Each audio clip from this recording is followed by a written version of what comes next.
que sin el trabajo de ellos sería imposible escuchar la onda electromagnética por el aparatito de radio.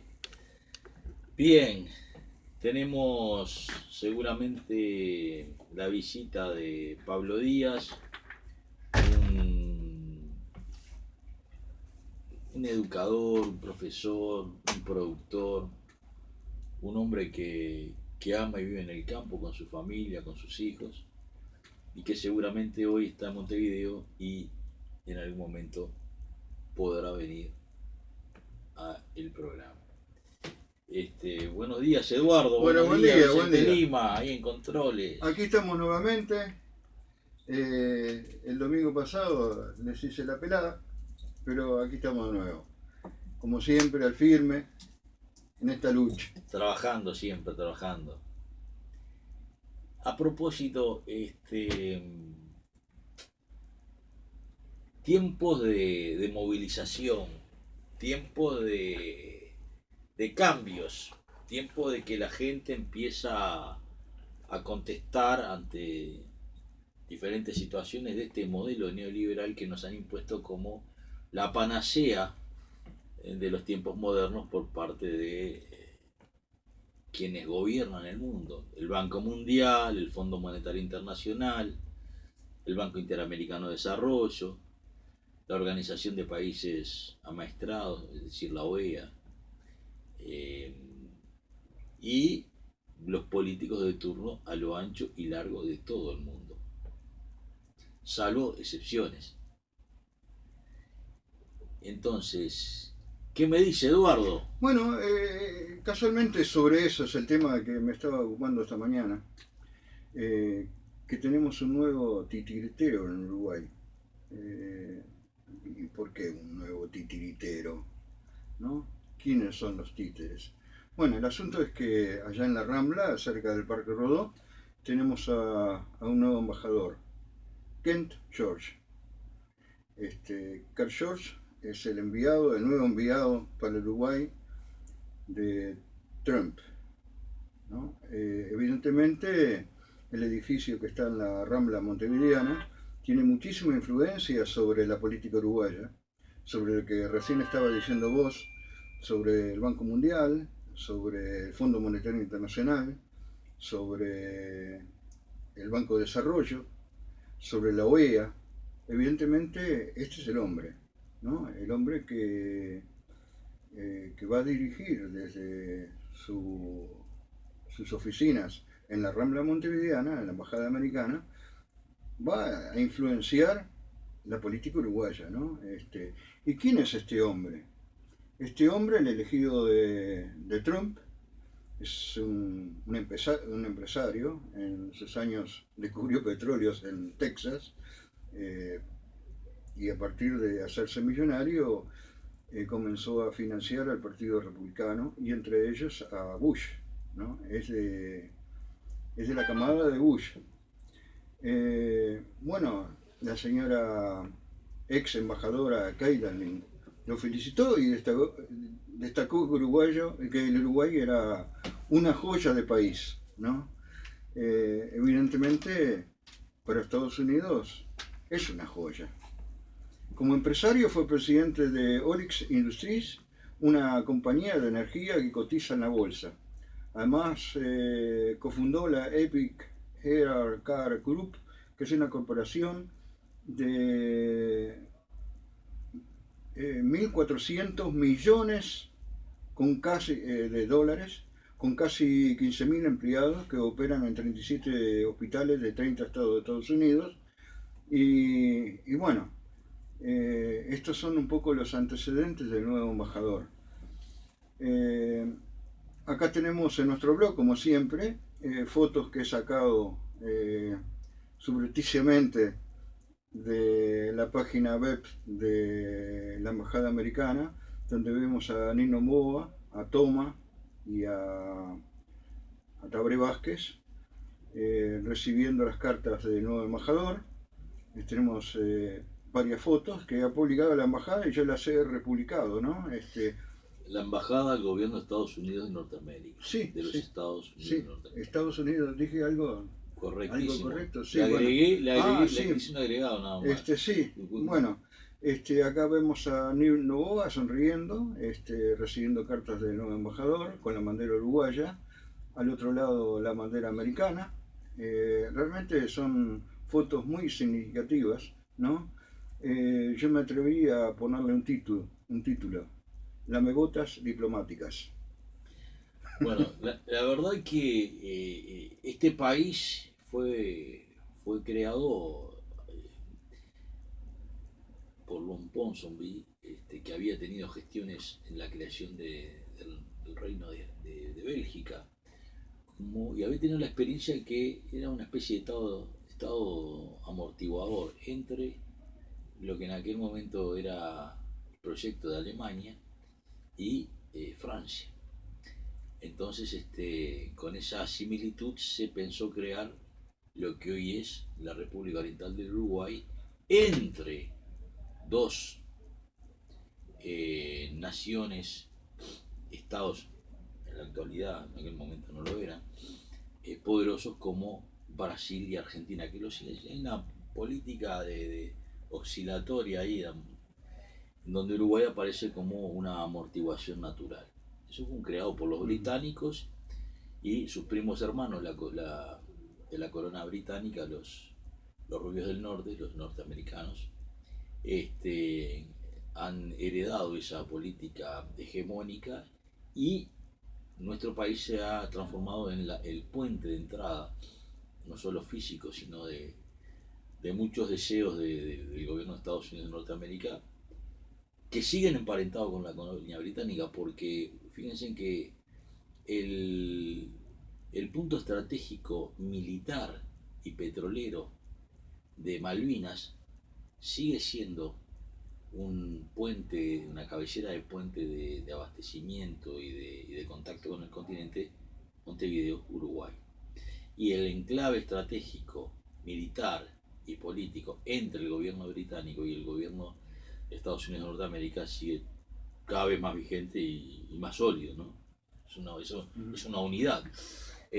Bueno, no sé si querías aportar más sobre Sí, no, eso. no, sobre esto, sí, de repente tiene relación, ya que hay un nuevo informe del Fondo Monetario Internacional donde analiza el Fondo Monetario Internacional la situación de Latinoamérica, de las Américas, le dicen ellos, ¿no? Las perspectivas económicas. Eh, bueno, en resumen, lo que dicen que hay que pagar la deuda, porque estamos endeudados, estamos hasta el moño. Vos sabés que desde 1985, hace 34 años, el comandante Fidel Castro, hoy fallecido, como todos saben, planteó el no pago de la deuda externa, porque era moralmente impagable y desde el punto de vista de las finanzas también impagable. Y vos sabés que yo no he escuchado a ningún político en el contexto latinoamericano, regional y nacional, decir no pago de la deuda externa. Nadie. O sea, eso ya es políticamente incorrecto. Y desde acá vamos a reivindicar, nuestros pueblos no pueden pagar una deuda externa que es moralmente ilegítima y desde el punto de vista de la economía de nuestros pueblos imposible de pagar. Así que reivindicamos el no pago de esa deuda externa criminal y asesina. Lo que ningún político en el Uruguay ha levantado la bandera. Y por eso decimos, lo más importante es el pueblo movilizado. Y hablando del pueblo movilizado, recordar lo que hace un mes dijimos, la reivindicación del pueblo haitiano contra el gobierno opresor, títere del gobierno de Estados Unidos de Norteamérica, que desde hace un mes, todos los días se está levantando contra las tropas de ocupación con el supuesto mote o denominación de ayuda humanitaria por parte de Naciones Unidas, que en realidad es ayuda cómplice al gobierno de Estados Unidos de Norteamérica, donde lamentablemente Uruguay, como lo había planteado Chiflé, está planteando una figura muy triste de pseudo complicidad con el gobierno de Estados Unidos de Norteamérica. o sea, un simple testaferro del gobierno yanqui. Por otro lado, reivindicar que en Panamá se están haciendo movilizaciones muy importantes, resistiendo al pueblo a este modelo neoliberal y al gobierno actual. Recordar que en Ecuador el pueblo sigue resistiendo, siguen habiendo dirigentes políticos y sociales detenidos, encarcelados. Es permanente los mensajes que manda Quinto Lucas, por ejemplo, las organizaciones sociales e indígenas, campesinas, y reivindicar también la lucha del pueblo chileno, que hasta el día de hoy no ha dado tregua a, como dicen ellos, el sucesor de Pinochet, que es Piñera. Es verdaderamente criminal lo que están haciendo.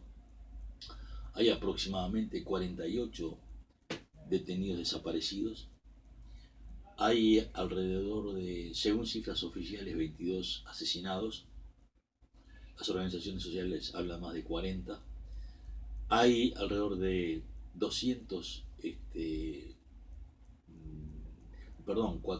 heridos graves y hay alrededor de 3.000 detenidos en los cuarteles.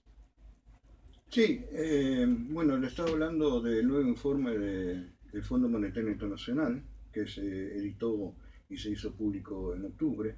Evidentemente esto surge en el momento que aún no se sabe en Uruguay quién va a ganar las elecciones. Estamos en periodo electoral. Yo no voy a hablar de quién gane, porque gane quien gane, ya sea Lacalle, ya sea Daniel Martínez, se van a ver confrontados con un nuevo embajador por un lado, ¿no? Y con este informe del Fondo Monetario Internacional, que dice, en Uruguay la actividad económica se ha desacelerado notablemente, en parte como consecuencia de la recesión más profunda en Argentina y la recuperación más lenta de lo previsto en Uruguay. Los nuevos e importantes proyectos de infraestructura e inversión ayudarán a absorber gran parte del impacto en los próximos años y se espera que el crecimiento se recupere el 4% en 1919 al 2,3% en el 2020 y el 3% para el 21. La inflación y las expectativas inflacionarias permanecerán por encima del límite superior del rango 3,7% fijado en el Banco Central. El estímulo proveniente de importantes proyectos de inversión presenta una oportunidad para modificar la orientación de la política macroeconómica, como introducir medidas fiscales, se me rayó el disco, introducir medidas fiscales para situar la deuda en una firma trayectoria a la baja y reducir la inflación hacia la mitad del rango fijado como meta y para centrar esfuerzos en eliminar los cuellos de botella estructurales con el fin de elevar el crecimiento potencial. Bueno, esto es lo que habla de Uruguay. Así que, bueno, váyanos agarrando los pantalones. Como decís vos, Eduardo, coincido totalmente. Nelson Díaz, buenos días. En que la ruta está trazada. Gane quien gane, el modelo económico, las medidas económicas que tiene que tomar el país ya están definidas fuera de la República Oriental del Uruguay. Eso es lo que no dice ningún político. Ningún político le dice, no, mire que nosotros ya el camino está definido por los organismos financieros internacionales. Bueno, y reivindicando esa heroica lucha del pueblo chileno, ayer veía una abuela como de 80 años, 80 y pico de años, resistiendo, dando papeles, una nota que pasaba a Telesur, que pasaba a Dossier, programa que hace el uruguayo venezolano Martínez, Walter Martínez de Dossier, me pareció muy interesante. Y a propósito, vamos a compartir con ustedes, si me permitís, Eduardo. Pero, ¿cómo no? Hay dos canciones que me encantan de Víctor Jara, detenido, asesinado, en cautiverio, por el sucesor de Piñera, por Pinochet, o los esbirros de Pinochet, que habla de la lucha con una ternura tan grande que es impresionante. Y hay otra canción que no vamos a pasar, pero seguramente el domingo que viene, que es la canción que le escribió Víctor Jara eh, a los militares, que se llama La canción del soldado, en donde él relata un presagio de quién lo iba a matar seguramente, que jamás, que vale la pena. Cuando el 11 de septiembre del 73 cae el sistema, el Estado de Derecho en Chile, eh, Salvador Allende fue traicionado por la cúpula militar, gracias Nelson Díaz.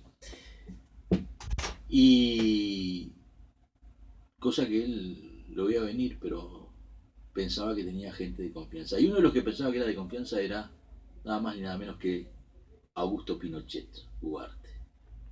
Tal es así que testimonios de la época, de la más absoluta confianza, que sobrevivieron al ataque de la moneda, dijeron, preguntó que no contestaba Pinochet y Salvador Allende contestó, pobre, debe de estar detenido. Miren qué ingenuidad, ¿no? Y por otro lado, fueron solo 26 heroicos hombres de confianza y una sola mujer, la Paca, la que resistieron hasta el último momento junto a Salvador Allende. Hasta el último momento, con el Palacio de la Moneda incendiado. También fue traicionado por los sindicatos, también fue traicionado por los partidos políticos de izquierda, a no ser el MIR. Son cosas que no se dicen, pero que es bueno aclararlas. Pinochet tuvo una doble traición del ejército y de las fuerzas populares. Por suerte hoy, reivindicando esa lucha, reivindicando la lucha contra un modelo asesino, la continuación del modelo de Pinochet, todo el pueblo está dando respuesta a ese silencio, a ese aletargamiento, a esa renuncia que tuvo el 11 de septiembre del 73. Adelante, Eduardo. Sí, vos estabas hablando de Chile y también hay que resaltar que en Argentina también hubieron movimientos muy importantes, ¿no? Bueno, el triunfo de Fernández y Cristina Kirchner es significativo, ya que, bueno, de un plumazo barrieron a Macri. Hay un análisis de Manuel Freitas que yo he publicado, que en resumen dice lo siguiente: después de fracasar con el objetivo de destruir o encarcelar a Cristina, después de fracasar en su proyecto de crear una alianza del peronismo gorila con Massa, Pichetto, Urpey, Ciaretti, como alternativa electoral para sustituir a Macri, después del triunfo aplastante de la unidad frentista del peronismo de Alberto y Cristina, avanzan con una nueva estrategia maquiavélica: condicionar a Alberto para destruir a Cristina y controlar el nuevo gobierno desde adentro. Bueno, esto es en parte el resumen de lo que dice Manuel Freitas, que lo que tratará la embajada americana también, ¿no?, es de crear esta división dentro de la Argentina. Totalmente de acuerdo. Pero bueno, lo importante es que la gente se moviliza. El saludo de Carlos Aznares para nuestro programa Tierra Libre. Compartir con ustedes que el domingo pasado, en pleno acto eleccionario Argentina, le fue hackeado todo el sitio web, la página web y el blog de Resumen Latinoamericano. Por eso fue que nos salió al aire Carlos Aznares desde Buenos Aires y se tuvo que elaborar un blog de emergencia. El lunes, por suerte, fue solucionado el problema del hackeo y Resumen Latinoamericano sigue estando al aire con información de primera mano de todo lo que es el campo popular y la resistencia del pueblo argentino a lo que fue el macrismo, ¿no?, y a las movilizaciones que se están dando. Por otro lado, la ministra del Interior, Patricia Bullrich, está en una situación bastante comprometida porque aparentemente existirían pruebas para desenmascarar todo el operativo que hizo con el episodio donde fue detenido y desaparecido el militante social Maldonado. Uh-huh. Y por otra parte, un tema no menos importante es el desenmascaramiento, la emisión y divulgación de pruebas por parte de medios tan importantes como la Red Globo. Fíjense ustedes, la Red Globo. O sea, la Red Globo que fue la que conspiró sistemáticamente contra el gobierno de Lula, de Dilma. Que nadie va a decir que la Red Globo es progresista, ¿no? Bueno, o que tiene algún contacto con la izquierda, con el movimiento de los sin tierra, no. La Red Globo hoy está diciendo que en el asesinato de la líder de Río de Janeiro, Michelle, que fue asesinada hace muy poco, aparentemente tiene una vinculación directa, existen pruebas que incriminan, que involucran directamente al presidente de Brasil, Jair Bolsonaro, con el asesinato de esta líder social y política brasilera que fue asesinada porque molestaba. No sé si tenés algún dato al respecto. No sabías. Sí, por supuesto que hizo una misión en directo Bolsonaro desde Europa, completamente alterado después que la justicia haya visto de que, bueno, Bolsonaro es lo que resolvió la justicia, ¿no? Bolsonaro no tenía que ver con este asesinato, que evidentemente sí, el entorno de Bolsonaro tiene mucho que ver con este asesinato. Bien, vamos a pedirle a Vicente Lima la pausa comercial y después continuamos con ustedes. Adelante, Vicente. ¿Cómo va a salir, no? Transmite Radio 36, Centenario, de Montevideo, Uruguay. Una radio imprescindible, porque nos da ánimo siempre. Yo no estaba